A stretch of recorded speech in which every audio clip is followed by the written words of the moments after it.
Hola, hola, muy buenas tardes, tengan todos, sean todos bienvenidos a este episodio de Tu Conexión Médica de la tarde de hoy. En el invitacional les mencionaba que la hipertensión arterial es una enfermedad altamente prevalente en nuestro país y que paradójicamente 3 de cada 5 personas desconocían o bien que padecían de la enfermedad o que ésta estaba fuera de control. Y nos hacemos las preguntas, ¿qué podemos hacer precisamente para lograr ese adecuado control que permita mejorar la calidad de vida de estas personas?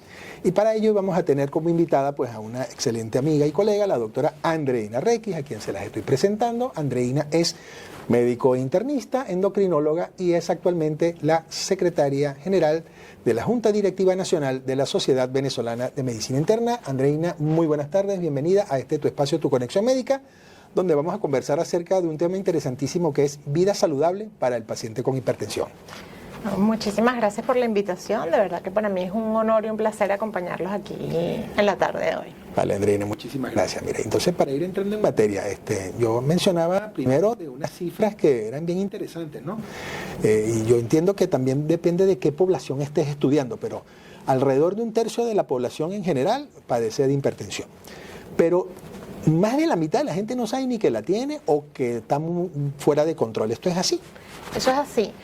Las estadísticas mundiales plantean que 30% de la población mundial padece de hipertensión arterial, pero solamente 1 de cada 4 o 5 personas que tienen hipertensión conocen el diagnóstico. Entonces, bueno, obviamente si no conocen el diagnóstico, pues ni se toman las medidas preventivas, ni toman el tratamiento y eso genera una serie de consecuencias. Vale. ¿Cómo hace? O sea, la gente tal vez lo llama las causas, ¿no? Nosotros los médicos hablamos de factores de riesgo. ¿Cuáles son esos factores de riesgo que le permiten a una persona, al común de la gente, que está por allí, que nos está escuchando, nos está viendo, mira, tal vez yo como que tengo hipertensión por esos factores que pueden estar presentes en mi vida? ¿Cuáles serían esos factores? Fíjate, antes de hablar específicamente de factores de riesgo, yo creo que es importante recordar que la hipertensión es una enfermedad silenciosa. Okay. Entonces es muy importante estar justamente pendiente de los factores de riesgo como tú lo estás mencionando, porque al ser una enfermedad que no da síntomas, es muy poco probable que uno la pueda reconocer. O sea, yo sé que tengo gripe porque se me tapa la nariz, vale. Yo sé que o me da tos o me da fiebre, eso no pasa con la hipertensión arterial. Hay otras enfermedades crónicas como la diabetes que también tienen ciertos síntomas asociados, pero eso no pasa con la hipertensión. Mucha gente dice, que lo hablábamos hace un rato, ay, es que como me duele la cabeza, puede ser que tenga hipertensión. Lamentablemente, la gran mayoría de las personas no hacen ningún síntoma. Oye, vale. Yo siempre le digo a los pacientes que aquel que hace síntomas como dolor de cabeza por la hipertensión es más bien sortario, porque se da cuenta en el momento que tiene la enfermedad. Entonces, justamente, como es una patología que no da síntomas, pues hay que estar muy pendiente de los factores de riesgo, como tú bien dices. Y entre ellos están el sedentarismo, la obesidad, el tabaquismo, la edad. Como todo, pues a medida que vamos aumentando en edad tenemos mayor riesgo de desarrollar hipertensión arterial, pero además fíjense que todo lo que he mencionado, con excepción de la edad, son factores de riesgo prevenibles, si se quiere, porque el sedentarismo, pues a medida que más actividad física realicemos, pues menos riesgo tenemos de realizar hipertensión, y eso viene desde la infancia. Es algo que se puede prevenir desde la infancia, desde la juventud, con un peso apropiado, dieta balanceada, actividad física, evitar el cigarrillo, el alcohol en exceso, por supuesto, y si tenemos alguno de estos factores, pues entonces hay que pensar en la posibilidad de que quizás yo tenga hipertensión, o también la parte hereditaria. O sea, si mi mamá es hipertenso, si mi papá es hipertenso, yo tengo 1/3 más de probabilidades que si mi mamá o mi papá no son hipertensos, de padecer hipertensión arterial. Ok, entonces esto hace deducir entonces que hay algunos factores que yo puedo controlar y otros que lamentablemente no, porque van ligados a mi herencia o a mi genética. ¿Okay?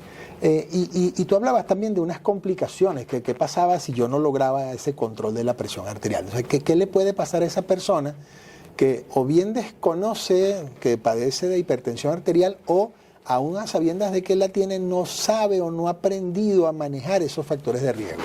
Fíjate que es súper importante tu pregunta porque así como hay factores de riesgo para desarrollar hipertensión arterial, la hipertensión arterial per se es un factor de riesgo cardiovascular. Correcto. Entonces, la presencia de hipertensión arterial incrementa el riesgo de los pacientes de desarrollar un ictus, o sea, que llamamos ACV en el lenguaje en el argot común, que puede ser hemorrágico o puede ser isquémico. Cardiopatía, o sea, que el corazón se pone grande, que lo llamamos insuficiencia cardíaca, donde el corazón ya, el músculo cardíaco no tiene la fuerza para bombear la sangre, entonces hace que la gente esté cansada, le cueste respirar. Infartos también pueden ser consecuencia de la hipertensión arterial o tener como factor de riesgo la hipertensión arterial. Entonces, digamos que es complicado porque es silente, pero además es un factor de riesgo para otras enfermedades que son muy complicadas y que pueden deteriorar de manera importante la calidad de vida del paciente. Vale. Entonces, fíjate, esto es como un sudoku que se te va complicando aquí, ¿no? Porque, fíjate, partimos del hecho de hablar de una entidad clínica que es la hipertensión arterial, que tiene unos factores de riesgo, y ahora nos encontramos con que, oh sorpresa, también la hipertensión es un factor de riesgo para otro grupo de entidades clínicas que también, bueno, son bastante, vamos a decir, complicadas o potencialmente peligrosas para el ser humano.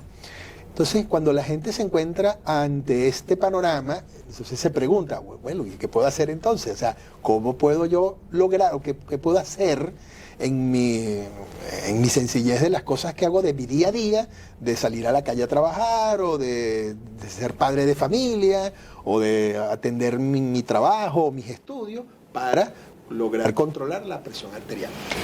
Lo primero es identificarla, ¿no? Claro.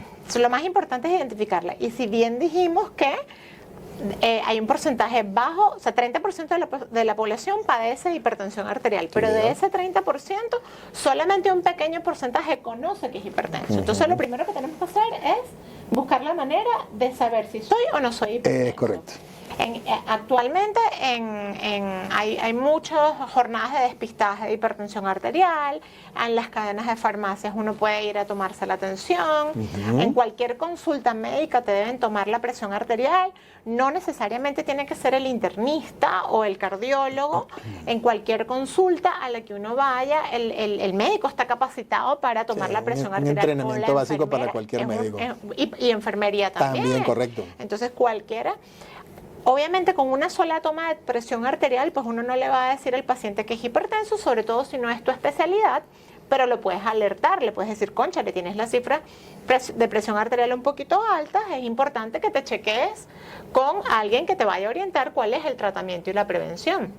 Lo mismo pasa en estas cadenas de farmacia o en farmacias pequeñas también, claro, donde hay tomas de presión arterial.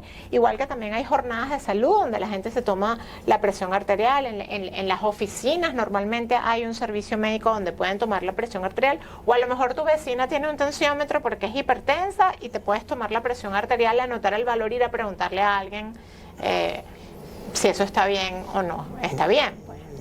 Yo creo que hay que tomar las riendas del asunto. Y me voy a apalancar de ese último comentario. Hay que tomar las riendas de este asunto porque realmente tomar la presión arterial como medir un signo vital pues no es para nada complicado cuando lo aprendes a hacer. Y resulta muy esclarecedor e importante el hecho de que aunque tengas una cifra tensional que esté tal vez un poquito alterada, eso es nada más un ápice para que te dé la señal de, oye, vale, yo como que tengo que buscar atención médica.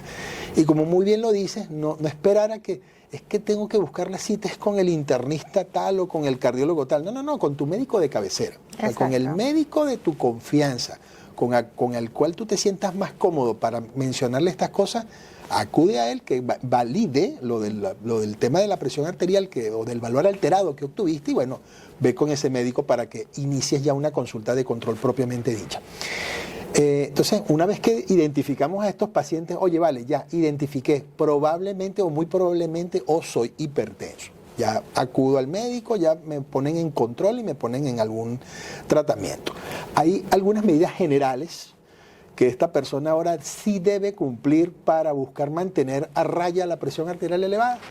Hay varias cosas súper importantes. Lo primero es que, tomándote la palabra en relación a el tratamiento, sí, señor, es una patología que no se debe automedicar. Muy importante. Súper importante, porque si bien, como les dije, bueno, te puedes tomar la presión arterial con el tensiómetro de tu vecino, no te debes tomar el mismo medicamento que tu vecino. No. Eso sí debe ser indicado por un médico que de tratamiento inicial puede ser el médico de cabecera, pero debería, ya más avanzado, debería ser controlado por un médico internista, un cardiólogo, ¿verdad? Que va a saber cuál es la molécula más apropiada para tu edad, tu riesgo, tus otras comorbilidades, etcétera, o otras patologías, ¿no? Pero además, no es solamente tomarse el medicamento. Es sumamente importante que en todas las patologías metabólicas crónicas, cardiometabólicas, haya cambios en el estilo de vida. Entonces, ¿qué llamamos cambios en el estilo de vida? Bueno, una alimentación saludable, que sea baja en sales, baja en sal, baja en grasas, más hacia la dieta mediterránea, que es la que uno más recomienda, y por supuesto incrementar la actividad física, donde normalmente lo que uno recomienda es que sean mínimo 150 minutos a la semana de ejercicio que puede combinar cardiovascular con fuerza, de tal manera que también favorezcamos la parte de que no haya pérdida de masa muscular. Porque además eso va a favorecer que mejoren las cifras de presión arterial. Si es un paciente que tiene exceso de peso, la pérdida de peso también mejora las cifras de presión arterial. Correcto.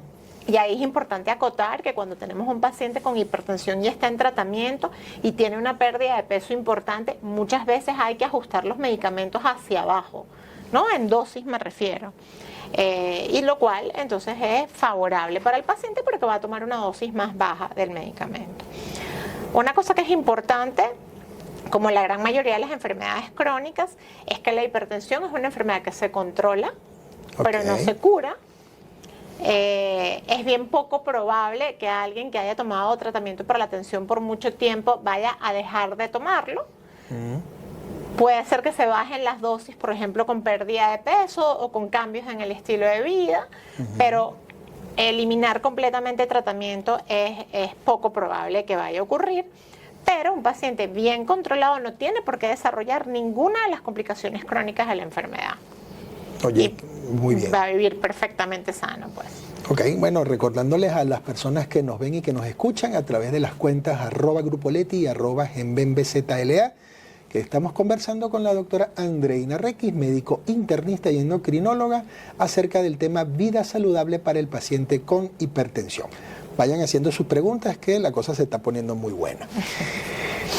Ya que hablabas de esos cambios en el estilo de vida, de la alimentación y tal, el tener acceso o capacidad de acceso a, no sé, a un tipo particular de alimento, o tener mejores condiciones económicas, ¿te hace más fácil obtener ese control de presión arterial, o eso es una cosa que cualquier persona en realidad, en cualquier circunstancia, sin mayores inconvenientes, con un poquito nada más de buena voluntad, puede lograr? Yo creo que la base es la buena voluntad, como lo dices tú. La base es que la persona quiera sentirse bien y quiera hacer una dieta saludable. Tenemos el mito de que comer saludable es más costoso y no necesariamente es así, porque comer saludable incluye vegetales, frutas, y no tienen que ser aceitunas y alcachofas. O sea, puede perfectamente ser brócoli y coliflor. O sea, no es cosa de asesorarse para que sea balanceado. Correcto. Granos, proteína, pero sobre todo la manera de la cocción, que no sean salsas, que no sea grasoso, que no tenga una gran cantidad de sal. Eliminar la sal de la mesa, esa sal que uno le agrega al plato. Esa invitación a ponerle un poquito más cada vez. Eso sí. Está demostrado que favorece el incremento de cifras de presión arterial, y todo eso, y con pequeños cambios que vayamos haciendo, siempre va a favorecer la mejoría de las cifras de presión arterial. Ok, y revisando aquí una de las preguntas que ya nos están enviando por el chat, ¿hay alguna diferencia entre, y me refiero al control de presión arterial, ¿no?, entre la persona que vive en la ciudad y la que vive, no sé, vamos a decir que en la montaña, en el campo, o la persona que vive a nivel de la orilla del mar, de la playa, o la que vive en la montaña? O sea, ¿hay diferencias en esos aspectos? Fíjate que la ubicación geográfica como tal, no tanto. Lo que más se relaciona es con el tema un poco de la alimentación, porque hacia las grandes ciudades la gente come comidas más procesadas, más grandes, con mayor cantidad de sal, y además manejan mayor nivel de estrés por la misma rapidez de la vida, ¿no?, que llevamos en las ciudades. No vale, pero ¿quién te dijo a ti que esta ciudad es estresante? No, para nada. Para nada, ¿verdad? No. Entonces eso va a influir sobre los valores de presión arterial, y ahí es donde influyen los cambios en el estilo de vida, donde digamos que el estrés no va a generar hipertensión arterial, pero puede favorecer que se eleve la presión en un paciente que ya es hipertenso. Okay. Porque además eso es un mecanismo de defensa del organismo, es el mecanismo de huida. O sea, cuando estamos estresados, que vamos a correr, hay una subida rápida de presión arterial para que te puedas defender. La adrenalina. Exactamente. Pero cuando vivimos estresados, pues tenemos esa rapidez constante que va a favorecer ese incremento de presión arterial. Y ahí es donde juegan un papel fundamental la actividad física, la comida balanceada, la recreación, donde el paciente pueda tomarse un tiempo de descanso, de recreación, de liberación de estrés, para ayudarlo en esa tarea de mejoría de calidad de vida y de presión arterial. Ok, aquí precisamente una de las preguntas que nos hacen también es, bueno, entendiendo que habíamos mencionado que el diagnóstico de presión arterial lo podemos hacer con el tensiómetro, pero me dicen acá, ¿cómo se hace el diagnóstico de hipertensión? O sea, básicamente lo que me pregunta es, ¿qué es eso de hipertensión? Bueno, la hipertensión es la elevación de las cifras de presión arterial por encima de los valores normales. Entonces, la Sociedad Internacional de Hipertensión, que sacó su última guía, la guía más nueva, en el año 2020, varió un poquito ese valor de presión arterial a lo que veníamos acostumbrados. Correcto. Digamos que lo bajó un poquito, y actualmente se considera normal hasta 130/80. Entre 130/80 y 140/90 o 139/89, para ser exactos, se llama normal alto. O sea, digamos que ahí el paciente tiene que empezar a tomar medidas de cambios del estilo de vida para que eso no llegue a meritar tratamiento. Ese es su semáforo en amarillo, pues. Exacto. De ahí para arriba, ya cuando estamos en 140/90, hablamos de hipertensión grado 1. Okay. Cuando estamos por encima de 160/100, hipertensión grado 2. Y de ahí para arriba, pues por encima de 180/110 ya estamos en hipertensión grado 3. Lo ideal sería que hagamos diagnósticos de hipertensión arterial a valores más bajos, de tal manera que el paciente no tenga complicaciones asociadas a la hipertensión, que eran las que ya mencionamos. También hay otras que no mencionamos, como daño de la vista, daño renal. Entonces, es que sí, fue muy bueno que lo dijeras, que pareciera que no, pero es bueno cuando algo te avisa que puedes tener hipertensión. Es un dolor de cabeza, una sensación de estrellitas en los ojos, un mareo, porque eso es precisamente lo que te da a entender que algo no está bien y que puede ser potencialmente más grave. Triste es cuando a una persona, lamentablemente, como decimos los médicos, debuta con una de estas complicaciones graves, debuta con un IM, con un infarto, debuta con un ictus, con un ACV. Okay, eso sí es bastante dramático, porque ya no da chance de hacer más nada, por lo menos de hacer prevención terciaria si acaso, pero para poder hacer una prevención como la gente le gustaría, debe precisamente tratar de pesquisarse antes de que le dé la hipertensión, o cuando esté en ese estado de prehipertensión que tú llamaste hipertensión normal alta. Otra de las preguntas que me hacen por acá es que si puedes describir en qué consiste la dieta mediterránea a la que te referiste hace unos minutos. La dieta mediterránea tiene ese nombre porque es la dieta de España, de los países mediterráneos de Europa. Y lo que tiene es un consumo importante de frutos secos, de aceite de oliva, de vegetales crudos y cocidos, carnes magras, principalmente pescado, con mucha inclusión de pescado que da omega 3, que es esencial para mejorar el riesgo cardiovascular. Pero no solo la dieta mediterránea en sí, sino cómo es la distribución de la alimentación. Entonces la manera como más fácil es que si uno tiene el plato, la mitad del plato debería ser verde. ¿Ok? Ok. Vegetales cocidos o crudos, pero verde. Y llámese vegetales, a veces confundimos algunos carbohidratos como vegetales. El plátano, por ejemplo. El plátano es un carbohidrato. Al igual que es la papa y al igual que lo es la yuca. Oye, oído al tambor. ¿Okay? Entonces la mitad del plato verde y de la otra mitad, una mitad de esa mitad, es decir, una cuarta parte es la proteína y la otra cuarta parte es el carbohidrato. De tal manera que visualmente tengamos una distribución de lo que sería una alimentación balanceada. Como mientras más colorido, pues más balanceadito está. Exactamente. Muy bien, excelente. Bueno, ya esta me la respondiste, la hipertensión no es algo que se cure, sino algo que se controle. Relación entre el buen dormir y la hipertensión. Mira, hay varios estudios de hace algunos años y algunos más recientes que han demostrado que se asocian como factor de riesgo para desarrollar hipertensión las personas que duermen menos de 6 horas. O sea que las horas de sueño están asociadas con mayor hipertensión. Y lo otro es que la apnea del sueño, que es una patología del sueño que tiene que ver, que también es un factor de riesgo para desarrollar hipertensión arterial. Entonces, si hay una relación, y el sueño también está relacionado con el estrés o la falta de sueño más bien. Entonces, y eso ya dijimos que también era un factor incrementador de la presión arterial. Correcto. Muy bien. ¿Tiene relación la hora en la que haces ejercicio para controlar mejor tu tensión arterial?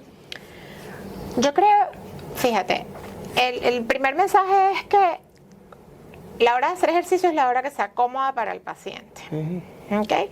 El paciente debe hacer ejercicio a la hora que lo vaya a cumplir, que lo vaya a hacer. Hay algunos estudios que lo que plantean en relación a hipertensión arterial es que no se debe hacer ejercicio a horas de temperaturas extremas, a mediodía, por ejemplo. Okay. En el caso de nosotros aquí en Venezuela, ¿no? Que hace mucho calor, porque ese calor puede favorecer que entonces haya un incremento de la presión arterial. Pero independientemente de la hora a la que el paciente haga ejercicio, lo importante es que sea regular, al menos 150 minutos a la semana, y además se ha demostrado que el ejercicio solo disminuye la presión arterial alta o sistólica hasta en 9 milímetros de mercurio y la diastólica hasta en 3 a 6 milímetros de mercurio. O sea que es incluso comparable con algunos tratamientos. Oye, vale, qué buena, esa es una buena noticia. Entonces que el hacer ejercicio es súper fundamental. Es fundamental. Excelente. Fíjate por acá, esta pregunta está interesante, nos la hace una de las amigas que está observando el live por la cuenta de Venezuela. Dice, doctora, no me acuerdo, si no me acuerdo que me tomé el medicamento, ¿me lo debo tomar nuevamente? ¿Qué pasa allí? Bueno, depende del medicamento. ¿Okay? Depende del medicamento y de la dosis del medicamento. Correcto. Porque si el paciente se toma el medicamento doble, puede correr el riesgo de hacer más bien una baja de tensión o hipotensión y sentir mareo, sudoración, sensación de desmayo.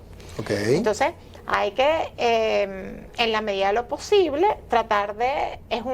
los medicamentos para la tensión son medicamentos que deben tomarse más o menos a la misma hora todos los días, de tal manera que tengan un efecto apropiado. Si un día se les olvida por una sola vez, realmente no va a pasar mayor cosa. El problema es si se les olvida con mucha frecuencia, ¿no? Bueno, no puedo decir lo mismo con los anticonceptivos, pero ese es el tema de otro live. Bueno, fíjate que esa era otra de las preguntas, que si deben tomarse siempre a la misma hora. Sí, preferiblemente. Sí, por supuesto.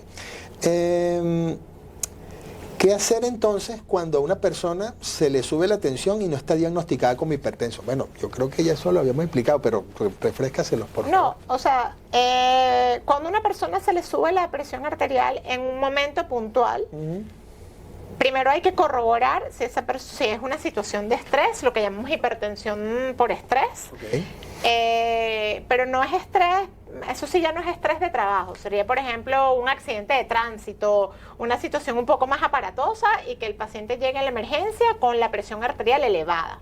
Una vez que se soluciona el problema más importante, hay que corroborar si ese paciente es realmente hipertenso. Y bueno, eso probablemente sea con un monitoreo ambulatorio de presión arterial, que es un equipo que se coloca durante 24 horas para monitorizar cómo se comporta la presión arterial de ese paciente durante 24 horas para decidir qué tratamiento va a tomar o sea, qué molécula y en qué horario. Okay. Y si lo necesita, ¿no? Obviamente.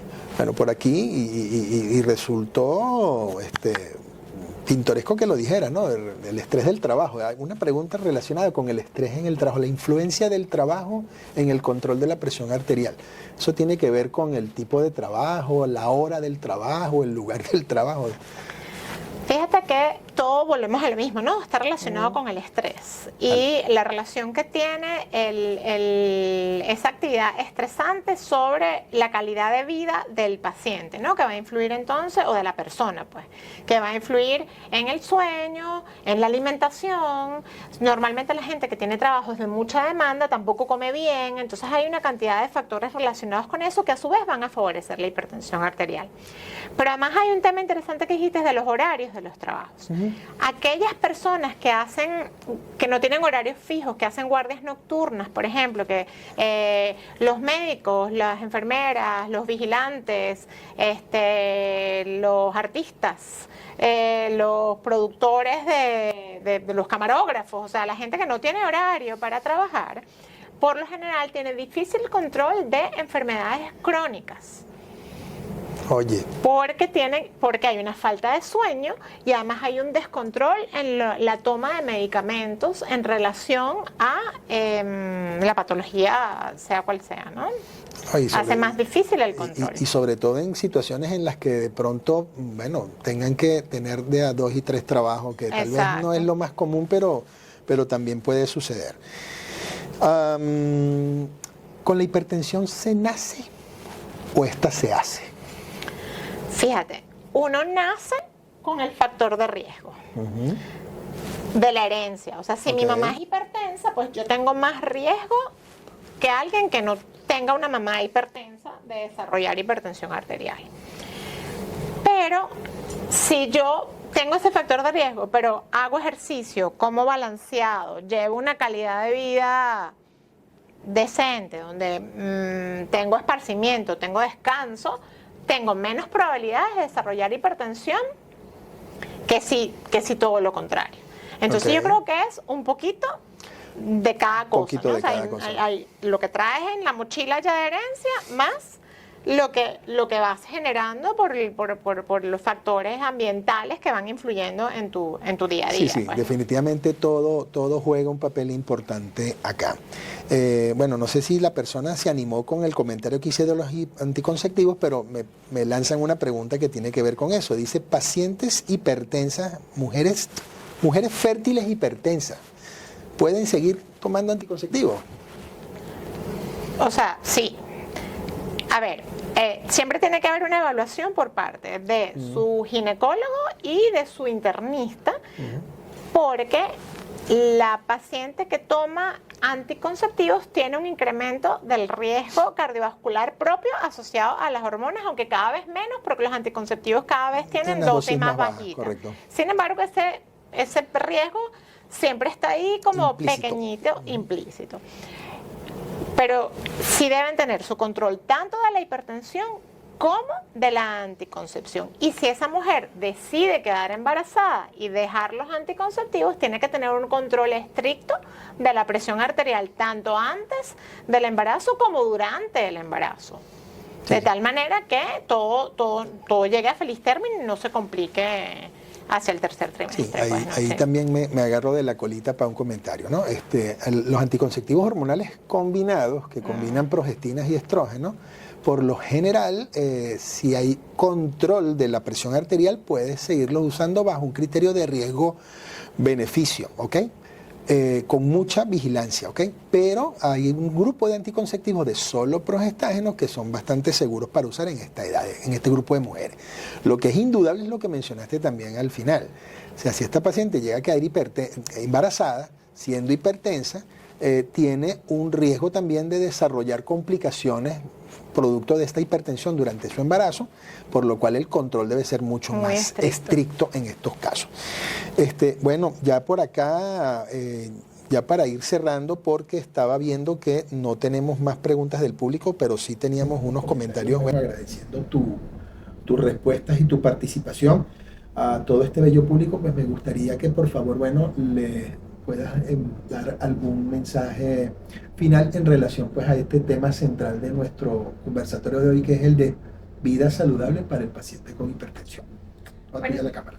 Yo creo que para cerrar, lo más importante es, si usted tiene factores de riesgo para hipertensión arterial, los que hemos mencionado, sobrepeso, obesidad, sedentarismo, tabaquismo, estrés, es importante que haga el diagnóstico, que puede ser una simple toma de tensión arterial. Si hay un valor por encima de 140/90, debe acudir a su médico para corroborarlo y ver cuál es el tratamiento más apropiado para usted. Y en todo momento, lo más importante es tener un estilo de vida saludable donde esté acompañado la dieta, la actividad física y, por supuesto, cualquier actividad que haga que no tengamos una carga de estrés tan importante. Y eso favorece recreación, ejercicio, etcétera. Y además, bueno, quiero dar las gracias antes de terminar. Bueno, en verdad, el placer ha sido todo nuestro, Andreina, tenerte por acá, por nuestra sede, nuestras oficinas de Grupo Leti, atendiendo pues a este humilde servidor, a la invitación que este equipo maravilloso te hizo en la tarde de hoy para que estuvieras con nosotros, conversándoles tanto al público de la comunidad de Grupo Lético como el público de la comunidad de Genven Venezuela acerca de este tema que consideramos importantísimo para la divulgación en la población, como lo es el de la vida saludable para el paciente con hipertensión. Esperemos que esta no sea la última vez que te tengamos de invitada. Ha sido una conversación bien chévere, bien puntual, pero muy sabrosita, donde pudimos abarcar varios aspectos acerca de esta entidad clínica tan común en nuestra población. Así que ya saben, mucho caso a lo que dijo la doctora Requis en cuanto a identificar esos factores de riesgo que puedan estarnos avisando de que algo viene por allí y no lo sabemos. Y a los que ya saben que tienen el problema, bueno, mucha atención y seguimiento a su tratamiento y a las indicaciones de su médico. No me queda sino despedirles, agradecerles a todos su presencia, sus preguntas y su siempre entusiasta participación, y será hasta nuestro próximo episodio. Ya lo sabes, todos los jueves a las 6 de la tarde en Tu Conexión Médica. Chao, nos vemos. Gracias. Chao, André. Gracias. Vale, gracias a ti.